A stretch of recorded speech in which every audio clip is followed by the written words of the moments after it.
تاریخ عالم کے 50 دلیر ترین انسانوں کی فہرست میں 13ویں نمبر پر موجود کپتان عمران خان نے دوسرا آپشن قبول کرتے ہوئے جواباً یہ کہا، موت کسی ایک کی لازمی ہوگی، یا میری موت ہوگی یا پھر اس سسٹم کی موت ہوگی۔ ضمیر نہیں مانتا کہ اس بندے کو چھوڑا جائے۔ یہ بندہ ہرگز سیاستدان نہیں ہے۔ اگر سیاستدان ہوتا تو پنجاب، خیبر پختونخوا اور قومی اسمبلی سے استعفے نہ دیتا، بلکہ صرف 2 ووٹوں پر کھڑی شہباز شریف کی کٹ پتلی گورنمنٹ کو 1 منٹ میں اڑا دیتا۔ مگر اس بندے نے سیاستدان بننے کی بجائے لیڈر بننے کا راستہ اپنایا، تکلیف و غم کا راستہ اپنایا، سولی پر چڑھنے کی سوچ رکھتا ہے۔ انسانی نفسیات کے ماہرین کہتے ہیں سب سے سخت اعصاب کے مالک بحری جہازوں کے کپتان ہوتے ہیں، لیکن ایک کرکٹ ٹیم کا کپتان اتنا سخت جان اور حوصلے والا ہوگا کہ دنیا بھر کے ماہرین نفسیات اس کی قوت برداشت اور قوت مزاحمت کے لیے پیمانے ڈھونڈنے میں مصروف ہیں، لیکن ابھی تک یہ اندازہ لگانے میں ناکام ہیں کہ کپتان کے اعصاب کتنے مضبوط ہیں۔ لوہے کی قسموں میں سے سب سے زیادہ مضبوط لوہا مینگنیز سٹیل ہوتا ہے۔ یقیناً کپتان کے اعصاب مینگنیز سٹیل سے بھی کئی گنا مضبوط ہیں۔ 40 برس کی عمر میں انسان کی قوت مدافعت صرف 56% رہ جاتی ہے، جبکہ 70 برس کی عمر میں انسان صرف حالات کے مقابل آسانیاں مانگتا ہے، لیکن 72 سال کی عمر میں بھی ہمارا کپتان مزاحمت اور ہمت کی ماؤنٹ ایورسٹ بنا ہوا ہے، جو کسی صورت ہار ماننے کو تیار نہیں۔ کپتان کو صدر پاکستان عارف علوی کے ذریعے 2 آپشن دیے گئے: پاکستان چھوڑ دو، سسٹم سے ٹکر لینے کی پاداش میں بھیانک موت کے لیے تیار رہو۔ تاریخ عالم کے 50 دلیر ترین انسانوں کی فہرست میں 13ویں نمبر پر موجود کپتان عمران خان نے دوسرا آپشن قبول کرتے ہوئے جواباً یہ کہا، موت کسی ایک کی لازمی ہوگی، میری یا اس سسٹم کی۔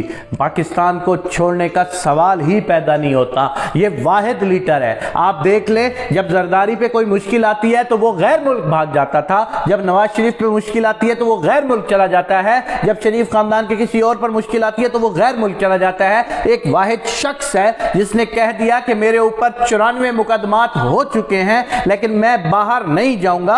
اس کا نام بھی ECL میں نہیں ڈالا کیونکہ اسٹیبلشمنٹ کو بھی پتا ہے کہ یہ شخص باہر نہیں جائے گا۔ اس کا جینا، اس کا مرنا پاکستان میں ہے۔ تو ارے بیوقوف پاکستانیوں، تم کس چیز کی سوچ میں ہو؟ تمہیں انتظار کس کا ہے؟ کیا تم قیامت کے انتظار میں ہو جب تمہارے ہر گھر میں کرپشن کا انبار لگا ہوگا، تمہارے گھروں میں روٹی کھانے کی نہیں ہوگی، تمہارے گھروں میں تمہاری آل اولاد ایک دوسرے کو چھین چھین کے نوچ نوچ کے کھا چکی ہوگی؟ تم کیا اس وقت کے انتظار میں ہو جب پاکستان کے ٹکڑے ٹکڑے کرنے کے لیے یہ سارے لوگ آگے آ چکے ہوں گے؟